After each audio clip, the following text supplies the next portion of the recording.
परिचय। हमारे शरीर की 5 ज्ञानेंद्रियों में नेत्र सबसे महत्वपूर्ण अंग है। नेत्रों से ही हम देख पाते हैं और अपने आसपास के विचित्र संसार की प्रशंसा कर पाते हैं। हमारे नेत्र हमें दुनिया के रंग दिखाते हैं। उद्देश्य: इस पाठ के अंत में आप निम्न करने में सक्षम हो जाएंगे: मानव नेत्र के कार्य को समझना, दृष्टि दोषों और उनके सुधार के बारे में जानना, समपाश प्रिज्म के माध्यम से प्रकाश के अपवर्तन को समझना, कांच के समपाश के माध्यम से श्वेत प्रकाश के विक्षेपण को समझना, वायुमंडलीय अपवर्तन और उनके अनुप्रयोगों को जानना और परिकिरणन और उनके अनुप्रयोगों को जानना। तो चलते हैं हम लोग आगे की ओर। हमारे नेत्र हमें दुनिया के रंग को दिखाते हैं। चलिए आगे, इसके आगे हम लोग लिख चलते हैं जो कि आप समझ पाएंगे।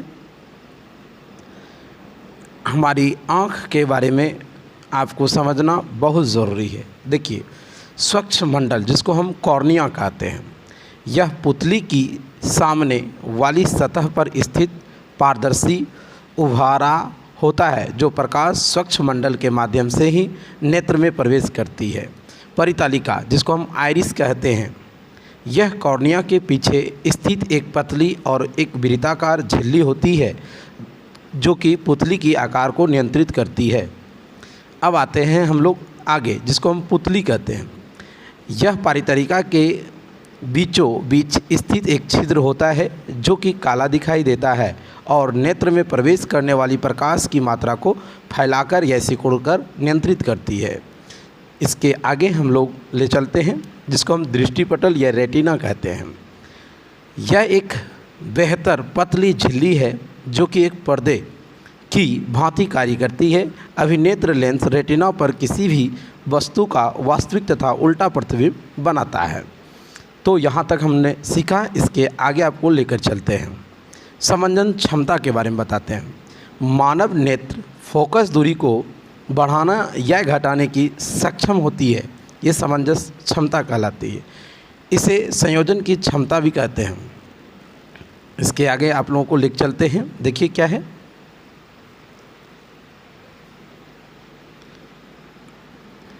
नेत्र के लेंस की फोकस दूरी को एक सीमा तक ही व्यवस्थित किया जा सकता है। दूरबिंदु क्या है?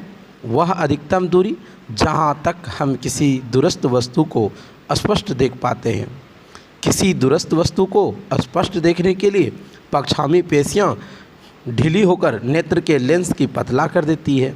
अब आता है दूरस्थ बिंदु। समझने के बाद निकट बिंदु, वह न्यूनतम दूरी जहाँ तक स्थित कोई वस्तु बिना किसी दबाव के स्पष्ट देख पाते हैं। अब आता है निकटतम बिंदु को स्पष्ट देखने के लिए पक्षामी पेशियां संकुचित होकर नेत्र के लेंस को मोटा कर देता है। इसके बाद दृष्टि दोष और उनके सुधार को जानेंगे। कुछ अपवर्तन दोषों के कारण नेत्र अपनी समंजस क्षमता खो देती है जो कि बीमारी हम लोग कहते हैं। मायोपिया या निकट दृष्टि दोष, इस प्रकार के दोष से ग्रसित व्यक्ति निकट की वस्तुओं को स्पष्ट नहीं देख सकता है। वस्तु प्रतिबिंब रेटिना के सामने ही बन जाता है जिनके कारण नहीं देख पाते हैं। ऐसा तभी होता है जब नेत्र गोलक का दीर्घकरण के कारण होता है या नेत्र लेंस अत्यधिक वक्र होने के कारण। यह दोष को दूर करने के लिए अवतल लेंस का प्रयोग किया जाता है क्योंकि यह छितरने की क्षमता होती है प्रकाश की किरणों को। ये प्रतिबिंब निर्माण के लिए प्रकाश की किरणों को निर्देशित करती है। दीर्घ दृष्टि दोष का सुधार जानते हैं जिसको हम हाइपरमायोपिया या दूरबिंदु दोष कहते हैं, दूरदृष्टि दोष। इस प्रकार के दोष से ग्रसित व्यक्ति दूर वस्तु को स्पष्ट नहीं देख पाता है।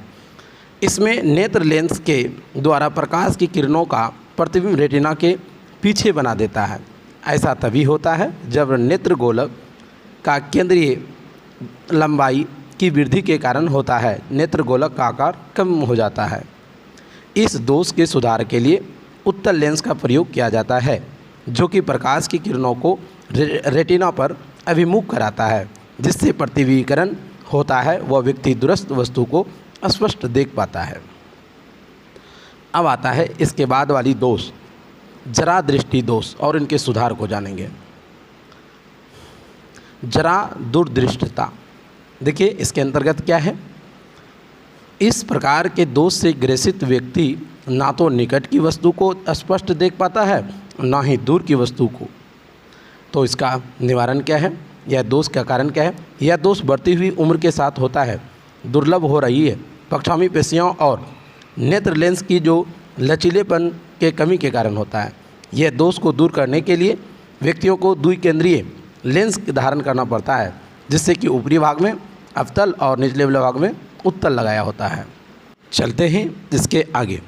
अब आता है समपार्श्व प्रिज्म के माध्यम से प्रकाश का अपवर्तन को जानते हैं।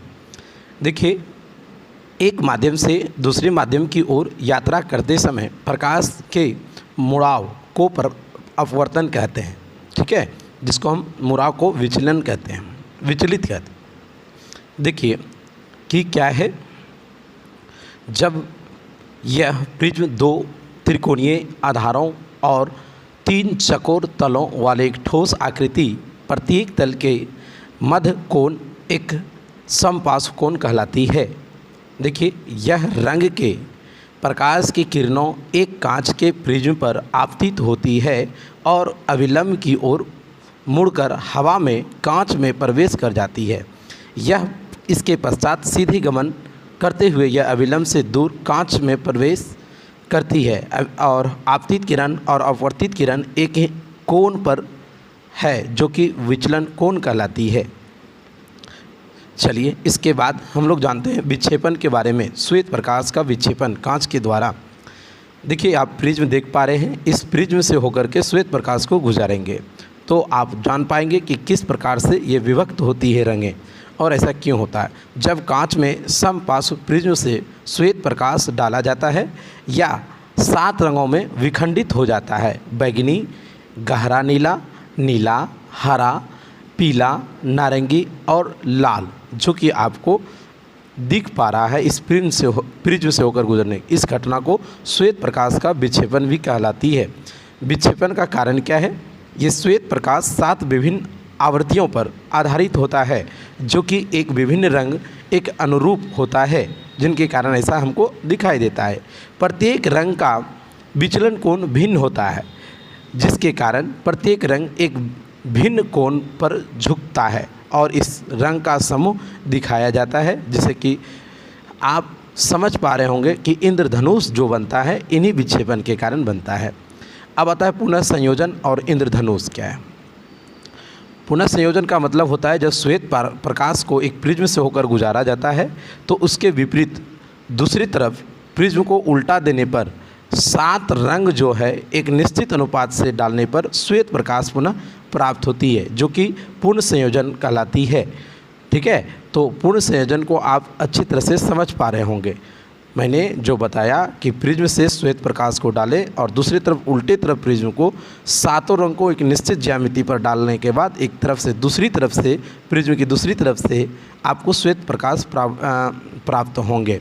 जैसे कि आप देख पा रहे होंगे कि आकाश में इंद्रधनुष जो आपको दिखाई दे रहा है, आपको इसी पानी की जो बूंद होती है ना आकाश में, उसी पर आपतित होने के कारण ये 7 रंगों में विभक्त आपको दिखाई देती है। जब पानी की बूंदों पर जब सूर्य की प्रकाश पड़ती है तो आपको स्पेक्ट्रम इंद्रधनुष का निर्माण आपको दिखता है। यह सूर्य के विपरीत दिशा में बनती है। चलिए, मैं आपको इसी तरह आपको बताने का प्रयास कर रहा हूँ। मुझे विश्वास है कि आप लोग को अच्छी तरह से समझ में आ रहा होगा। इसके बाद वाली जो बात क्रियाएँ हैं मैं आपको समझाता हूँ।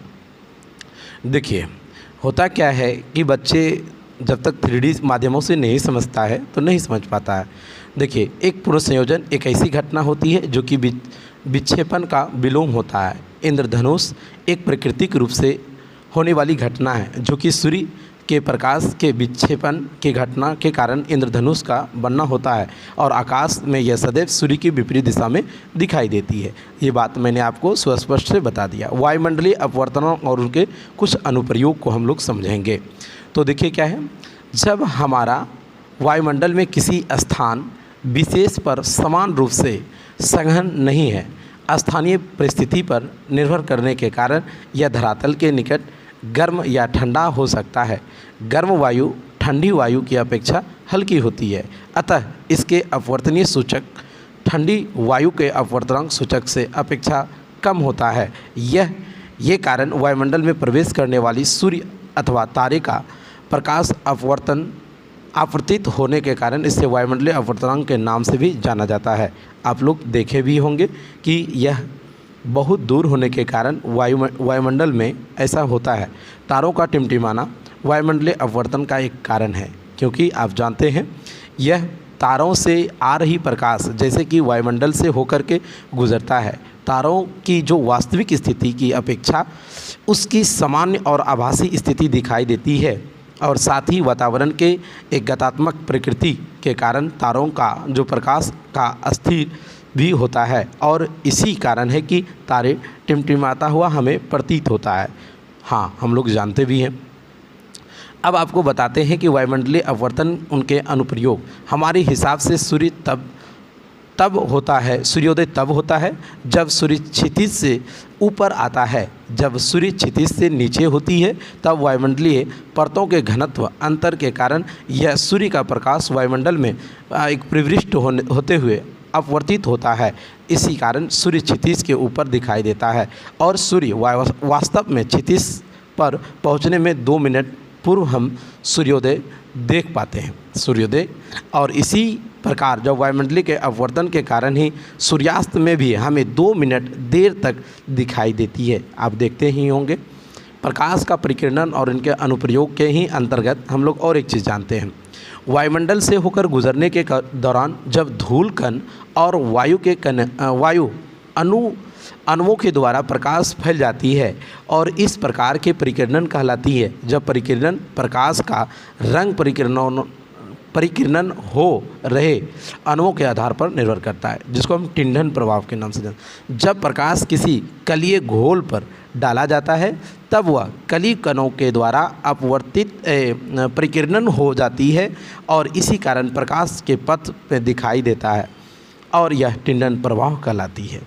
जैसे कि अंधेरे कमरे में जब एक छिद्र बनाया जाता है और प्रकाश को उससे गुजारा जाता है तब प्रकाश पथ धूल के उन कणों को स्पष्ट दिखा पाता है, जिसके साधारण परिस्थितियों में वायुमंडल नहीं देखा जा सकता है।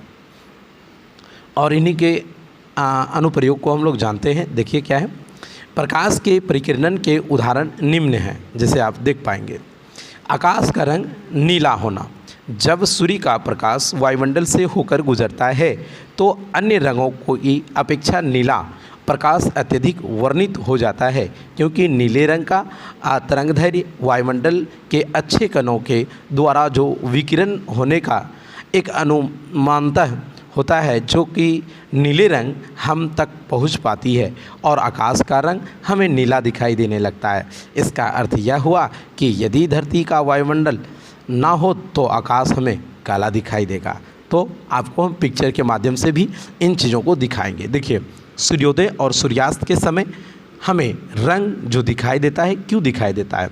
सूर्यास्त या सूर्योदय के समय जब सूर्य का प्रकाश अधिक दूरी तक तय करती है, अतः कम तरंगदैर्घ्य वाले के कारण नीला रंग विकिरण हो जाता है और हम तक केवल लाल रंग पहुंचता है, जिसके कारण आपको सूर्योदय और सूर्यास्त के समय रक्ताभ दिखाई देता है। क्या ऐसा आपको प्रतीत होता है? तो ज़रूर आप कमेंट में यस कीजिएगा। चलिए, क्या आप जानते हैं इनके बारे में? मैं आपको बताता हूँ। मनुष्य की दृष्टि का क्षैतिज क्षेत्र एक आँख से लगभग 150 डायप्टर और दोनों आँख से लगभग 180 डायप्टर होता है। दूसरा, किसी तारे का टिमटिमाना उसके प्रकाश के वायुमंडलीय अपवर्तन के कारण होता है। वायुमंडलीय अपवर्तन के कारण सूर्य हमें सूर्यास्त के वास्तविक समय से लगभग 2 मिनट पूर्व और सूर्यास्त के वास्तविक समय से 2 मिनट पश्चात तक दिखाई देता है। तीसरा पॉइंट, चौथा कहता है कि प्यूपिल अपना आकार जो होता है ये मनोवेग का प्रभाव के कारण ये बढ़ता है। नीले आँख वाले भूरे आँख वाले की अपेक्षा ज़्यादा बेहतर देखता है। यह आइरिस के रंग पर दृष्टि के कोई संबंध नहीं रखता है। मनुष्य की आँख मूलतः 3 रंग होते हैं। देखिए, लाल, हरा और नीला ये मूल रंग है। जो श्वेत रंग, इन तीनों रंगों का संयोजन के कारण काला रंग अधिक अभाव रूप हो, जो पीला, बैगनी और हल्की बैगनी रंग के मूल रंग ये संयोजन के कारण ये दुई रंग होती है, जो कि आपको स्पष्ट रूप से लिख दिया गया है। आप इसे रोक करके ज़रूर लिख लीजिए। कुत्ते लाल और हरे रंग के मध्य अंतर नहीं कर पाता है। साधारण मनुष्य 1 मिनट में 12 बार पलकें झपकता है, अर्थात प्रत्येक दिन औसतन 10,000 बार आँख को झपकता है। आँख मानव शरीर का एकमात्र अंग है जो कि दिन रात किसी भी क्षण बिना आराम किए 100% क्षमता से के साथ यह काम कर सकता है। छींकते समय आँख खुली नहीं रखना ये असंभव है। तुम्हारी भौहें के मध्य स्थान को एक ग्लोवेला कहते हैं। अनुकूलित परिस्थितियों में मनुष्य की आँख मोमबत्ती की रोशनी को 14 मील की दूरी से भी देखा जा सकता है। मनुष्य कांच की अपेक्षा कंप्यूटर की स्क्रीन को 25% धीमी गति से पढ़ सकती है। एक सारांश जो कि आप इतना देर से पढ़ें, इनकी सारांश को हम देते हैं। आइए, हमने जो कुछ सीखा है इसे संक्षिप्त में दोहराते हैं। देखिए क्या है। मनुष्य की आँख एक क्रिस्टलीय लेंस होता है और यह कैमरे की भांति कार्य करती है। दूसरा, आँखों के विभिन्न भाग जो कि प्यूपिल, कॉर्निया, आइरिस, क्रिस्टलीय लेंस और रेटिना, श्वेत पटल। देखिए तीसरा क्या है। मनुष्य की आँख के लेंस में एक केंद्रीय दूसरी घटनाओं और बढ़ने की क्षमता होती है, इसे संयोजन कहलाती है। मोतियाबिंद यह एक रोग है जिसे आँख में लेंस की जो पारदर्शिता समाप्त हो जाता है, जिनके कारण अधिकांश या संपूर्ण दृष्टि आ जाती है और इसे सख्त क्रिया के द्वारा ठीक किया जाता है। इसकी जो लेंस है उस बदल दिया जाता है। प्रिज्म दो एक त्रिकोणीय आकार जो 3 चौकोरा और तल वाली ठोस आकृति है, जिससे प्रत्येक तल के मध्य के कोण को एक समपार्श्व कोण भी कहते हैं। प्रिज्म का कोण कहते हैं, समझ में आना चाहिए।